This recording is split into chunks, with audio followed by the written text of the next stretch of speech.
ನಮಸ್ತೆ, ನಾನು ನಿಮ್ಮ ಸೌಮ್ಯಶ್ರೀ. ನಮ್ಮ ರಾಘವೇಂದ್ರ ಸ್ಯಾರೀಸ್ ಪೇಜ್ಗೆ ಮತ್ತೆ ಸ್ಯಾರೀಸ್ ಬಂದಿದೆ. ಯಾವಾಗಲೂ ಅಷ್ಟೇ, ನಾವು ರಾಯರ ಭಿಕ್ಷೆ ಅಂತಲೇ ಅನ್ಕೋಬೇಕು.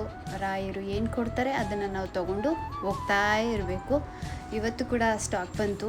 ತುಂಬ ಜನ ಸ್ಯಾರಿಗಳನ್ನ ಬುಕ್ ಮಾಡ್ಕೊಂಡಿದ್ರು, ಅದೆಲ್ಲ ಆಲ್ರೆಡಿ ಸೋಲ್ಡ್ ಔಟ್ ಆಗೋಯ್ತು. ಮತ್ತೆ ಇವಾಗ ನಾನು ಸ್ಟಾಕ್ನ ತರಿಸ್ದೆ.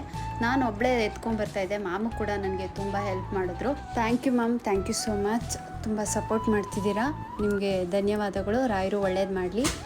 ಇವತ್ತು ಮತ್ತೆ ಪಟ್ಟು ಸಿಲ್ಕ್ ಸ್ಯಾರೀಸ್ಗಳು ಬುಕ್ಕಿಂಗ್ ಆಗಿತ್ತು, ಹಾಗಾಗಿ ಈ ಸ್ಯಾರಿಗಳು ತರಿಸ್ದೆ. ನಿಮಗೂ ಇದರಲ್ಲಿ ಯಾವುದಾದ್ರೂ ಕಲರ್ಸು ಬೇಕು ಅಂದರೆ ನೀವು ಈಗಲೇ ಬುಕ್ ಮಾಡ್ಕೋಬೋದು.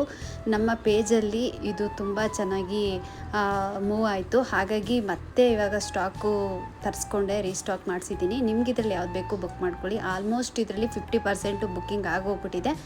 ಕೆಲವ್ರಿಗೆ ಒಂದು ಸ್ವಲ್ಪ ಡೌಟು, ಸೀರೆ ವಾಷಬಲ್ಲ ಏನು ಅಂತ. ಇದು ವಾಶ್ ಮಾಡ್ಬೋದು, ಡ್ರೈ ಕ್ಲೀನ್ ಏನಿಲ್ಲ, ಮನೆಯಲ್ಲೇ ನೀವು ಆರಾಮಾಗಿ ವಾಶ್ ಮಾಡ್ಕೋಬೋದು. ಅಷ್ಟು ಸಾಫ್ಟಾಗಿ ತುಂಬಾ ಚೆನ್ನಾಗಿದೆ ಸ್ಯಾರಿ ಮಾತ್ರ, ಪಟ್ಟು ಸಿಲ್ಕ್ ಅಂತ.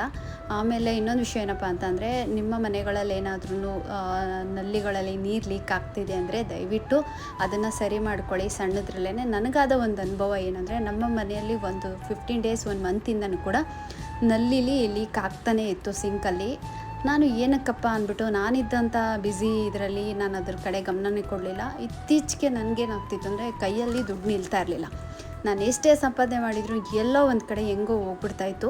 ಏನಾಗ್ತಿದೆ ಏನು ಅಂತ ಯೋಚನೆ ಮಾಡಿದಾಗ ಅಡುಗೆ ಮನೇಲಿ ಸಿಕ್ಕಾಬಟ್ಟೆ ಸಿಂಕಿಂದ ನೀರು ಹೋಗ್ತಾಯಿತ್ತು. ನೀರು ಹೆಂಗೆ ಹೋಗ್ತಾಯಿತ್ತು ಹಾಗೆ ಹಣನೂ ಕೂಡ ಖರ್ಚಾಗ್ತಾನೆ ಇತ್ತು.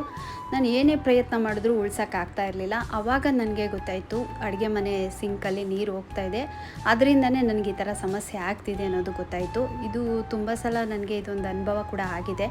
ಹಾಗಾಗಿ ನನಗಾದ ಅನುಭವನ ನಿಮ್ಮ ಹತ್ರ ನಾನು ಶೇರ್ ಮಾಡ್ಕೊಂಡಿದ್ದೀನಿ. ಆದಷ್ಟು ನಿಮ್ಮ ಮನೆಯಲ್ಲಿ ನಲ್ಲಿಗಳೇ ಆಗ್ಬೋದು, ಅಲ್ಲೇನಾದ್ರೂ ನೀರು ಲೀಕ್ ಆಗ್ತಾಯಿದ್ರೆ ಅದನ್ನು ಸರಿ ಮಾಡ್ಕೊಳ್ಳಿ. ಇಲ್ಲಾಂದರೆ ಕೈಯಲ್ಲಿ ದುಡ್ಡು ನಿಲ್ಲೋದೇ ಇಲ್ಲ, ಹೆಂಗೋ ಖರ್ಚಾಗ್ಬಿಡುತ್ತೆ. ನೀವು ಹೆಂಗೋ ಇಟ್ಟಿರ್ತೀರ ಕೂಡಿಟ್ಟು, ಅದು ಯಾವುದೋ ರೂಪದಲ್ಲಿ ಹೆಂಗೋ ಹೋಗ್ಬಿಡುತ್ತೆ. ಆಮೇಲೆ ಬಕೆಟ್ಗಳಲ್ಲೂ ಅಷ್ಟೇ ನೀರು ತುಂಬಿಸಿ ಇಡಬೇಕು, ಖಾಲಿ ಬಕೆಟ್ಗಳನ್ನ ಇಡಬಾರ್ದು. ಕೆಲವೊಂದಷ್ಟು ವಿಷಯಗಳು ನನಗೆ ಗೊತ್ತಿದೆ, ಹಾಗಾಗಿ ಆ ವಿಷಯಗಳನ್ನೆಲ್ಲನೂ ಕೂಡ ನಾನು ಫ್ರೀ ಇದ್ದ ಟೈಮಲ್ಲಿ ಖಂಡಿತ ನಿಮಗೆ ತಿಳಿಸ್ಕೊಡ್ತೀನಿ. ಯಾವ್ಯಾವ ವಿಷಯದಲ್ಲಿ ನಾವು ಹೆಂಗೆ ಇರಬೇಕು ಅನ್ನೋದ್ರ ಬಗ್ಗೆ, ನಮ್ಮ ಮನೆಯಲ್ಲೇ ನಾವು ಅಡುಗೆ ಮನೆಯಲ್ಲಿ ಕೆಲವೊಂದು ವಸ್ತುಗಳನ್ನ ಇಟ್ಟಾಗ ನಮಗೇನು ಸಮಸ್ಯೆ ಆಗುತ್ತೆ ಅನ್ನೋದ್ರ ಬಗ್ಗೆನೂ ನಾನು ತಿಳಿಸ್ತೀನಿ. ಆಮೇಲೆ ನಾವು ಮಲ್ಕೊಳ್ಳೋ ರೂಮಲ್ಲೂ ಅಷ್ಟೇ, ಅಲ್ಲೂ ಕೂಡ ಏನು ಸಮಸ್ಯೆ ಆಗುತ್ತೆ ಕೆಲವೊಂದು ವಸ್ತುನ ಇಟ್ಟಾಗ ಅನ್ನೋದ್ರ ಬಗ್ಗೆ ನಾನು ತಿಳಿಸ್ಕೊಡ್ತೀನಿ. ಇನ್ನು ಕೆಲವು ವಿಷಯಗಳು ನನಗೆ ತುಂಬ ಚೆನ್ನಾಗಿ ಗೊತ್ತು, ಅದು ನನಗೆ ಅನುಭವ ಆದಮೇಲೆ ನಾನು ಬೇರೆಯವ್ರಿಗೆ ತಿಳಿಸೋದು. ಇವಾಗ ನೋಡಿ, ಸಿಂಕಲ್ಲಿ ನೀರು ಲೀಕ್ ಆಗ್ತಾಯಿತ್ತು, ಅದರಿಂದ ನನಗೆ ಏನಾಯಿತು ಅನ್ನೋದ್ರ ಬಗ್ಗೆ ನಾನು ಇವತ್ತು ನಿಮಗೆ ತಿಳಿಸ್ಕೊಟ್ಟಿದ್ದೀನಿ. ಆದಷ್ಟು ಕೆಲವೊಂದು ವಿಷಯದಲ್ಲಿ ತುಂಬ ತುಂಬ ತುಂಬ ತುಂಬ ಹುಷಾರಾಗಿರಿ. ನೀವೇನಾದರೂ ಮನೆಯಿಂದ ಈಚೆ ಹೋಗ್ತಿದ್ದೀರಾ, ಏನಾದರೂ ಒಂದು ಕೆಲಸದ ವಿಷಯ ಆಗ್ಬೋದು, ಏನೇ ಆಗ್ಬೋದು, ನೀವು ಹೋಗ್ತಿದ್ದೀರಾ ಅಂದಾಗ ದೇವ್ರಿಗೆ ಒಂದು ನಮಸ್ಕಾರ ಹಾಕ್ಬಿಟ್ಟು ಹೋಗಿ. ಎಲ್ರಿಗೂ ಒಳ್ಳೆಯದಾಗಲಿ.